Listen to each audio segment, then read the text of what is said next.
Alright, magandang gabi na ho sa lahat natin ng mga viewers Luzon, Visayas at Mindanao all over the world. Welcome naman sa ating panibagong video, panibagong reaction, mga ka-action, mga kakamping. Una sa lahat, pagpasensyahan nyo na po, medyo maingay ang ating audio gawa ng may sound po ang ating kapitbahay. So, kailangan ko din po sapawan para hindi po tayo magkaroon ng violation. Maraming salamat po sa lubos nyong pag-unawa. So, may nais lang ho ako na i-share ho sa inyo regarding ito sa pagsungal-ngal. Sungal-ngal talaga the action man. Sa pagsungal-ngal ni Ate Girl dito sa mga DDS supporters. So ito po, bago po ako magbigay ng aking sariling opinion, panoorin at pakinggan po muna natin ito si Ate Girl at kayo mga DDS, kung kaya po ng tainga nyo, stay tuned kayo until the end. Pero kung hindi nyo kaya, pwede nyo pong ipas ang video ito at huwag nyo na rin kalimutan na i-like ang ating video. Masabi ang mga DDS, ano kami, buang-buang ba kami na i-like ang video mo? Binibira mo ang aming iniidolo?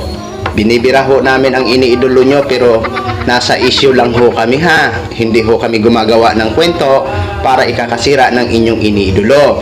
Binibira namin ang iniidolo nyo, pero sa issue lang. O eto ho mga ka-action, pakinggan po muna natin ito si Ate Girl. Ayun, sinisigaw nila sa rally nila. Duterte daw ang kailangan ng Pilipinas. Duterte daw ang kailangan ng taong mamamayan. Duterte daw ang kailangan para bumangon muli ang mga taong mamamayan. Nag-Duterte na tayo, di ba? 6 years na hinawakan ng Duterte ang Pilipinas. May nangyari ba?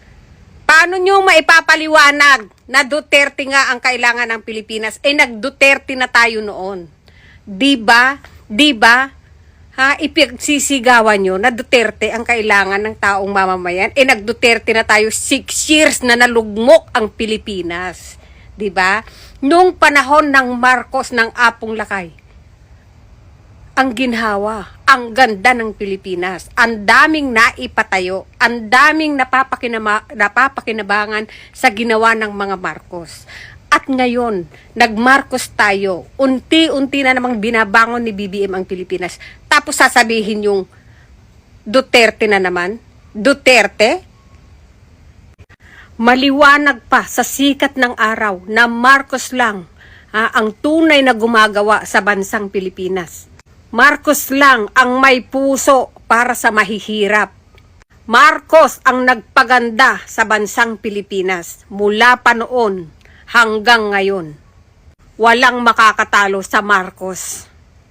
Nag-Marcos na tayo noon, tingnan nyo ang ginawa niya sa Pilipinas. Diba? Diba? Ngayon, Marcos uli ang anak. Tignan nyo naman ang ginagawa niya ngayon sa Pilipinas. Lubayan na yung Duterte na yan. Salot!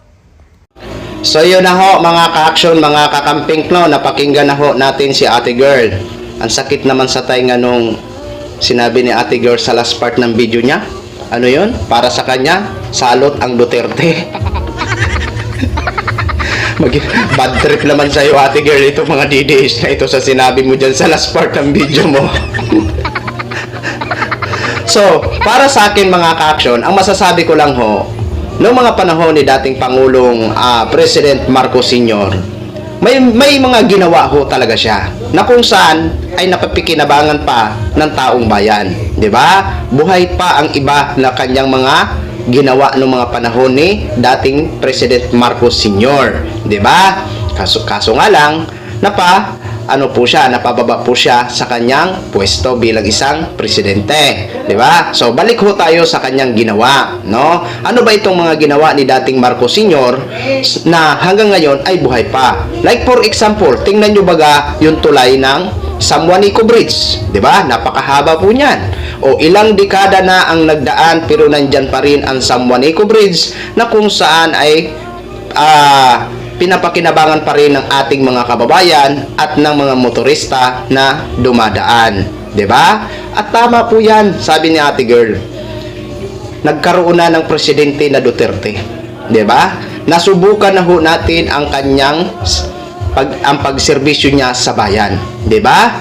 Kaso nga lang, marami ho ang umiyak dahil nawala ng mahal sa buhay, dahil sa pagpatupad niya ng war on drugs. Kaya ang kahinatnan, nandun ho siya ngayon sa dahig nakadetain para sagutin ang mga aligasyon na isilampa laban sa kanya. 'Di ba? Nasubukan na ho natin ang Duterte. Papayag pa ba tayo na may isa pang Duterte na presidente? 'Di ba?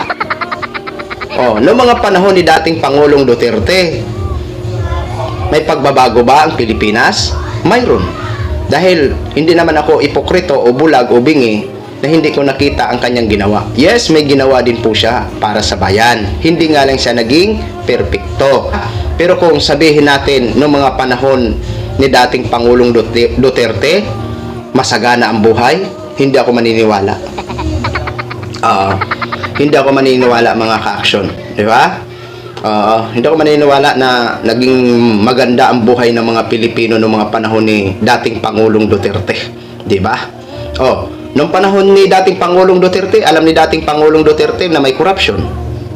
Inaksyonan ba ni dating Pangulong Duterte? Di ba? May nakulong ba noong panahon ni dating Pangulong Duterte regarding sa usaping corruption? Yun yung tanong natin, may nakulong ba? Mga DDS, kung alam nyo na may naipakulong si dating Pangulong Duterte na kurap noon, paki-comment dito nang sa ganun malaman ko. Ngayon na may isang Marcos naman na naging presidente, ano bang ginawa niya? Inaksyonan niya itong corruption. Di ba? Wala na silang Merry Christmas. So yun po ang inaasahan natin ng mga taong bayan sa sinabi ni Mr. President Bongbong Marcos. Di ba? Kaya kung ako ho sa inyo mga DDS, total, noong mga panahon ni dating Pangulong Duterte ay talagang natapos ang kanyang termino na hindi naman siya pinakialaman ng mga Marcos. Hinayaan po siya na matupad ang kanyang mga pangako sa taong bayan. Sana ganito din po kayo mga DDS. Bakit hindi nyo na lang magawang suportahan si Mr. President Bongbong Marcos? Total, alam ko na alam nyo naman na ginagawa naman ni Mr. President Bongbong Marcos ang kanyang abot ng kanyang magagawa para maibsan itong mga problema na kinakaharap ng bansa natin. 'Di ba? Kasi kung gusto nyo na maging presidente si Vice, ito nga ho ang sinasabi natin. May tamang panahon. Sa 2028 pwede naman siyang tumakbo, 'di ba? Doon nyo makikita kung talagang magiging presidente siya. Dadaanin ho natin sa botohan, 'di ba? Yun yung paramihan tayo ng boto. Manok nyo laban sa manok namin. Kung sino man ang magiging manok namin. Pero sa ngayon, dapat muna kayo, suporta na lang kayo. 'Di ba? Kaysa magparaano kayo diyan, magpararally, 'di ba? Okay? Sa bagay, wala naman pumipigil sa inyo kung gusto nyo talaga mag-rally, opinion nyo din po yan, di ba? Freedom nyo din po yan, di ba? So, yun lang ho, mga ka-action, mga kakamping, no? Gin-share ko lang ho sa inyo. Maraming salamat po sa ating mga viewers, Luzon, Visayas, at Mindanao, all over the world. Ako po, ang inyong lingkod, si The Action Man. Good evening, everyone!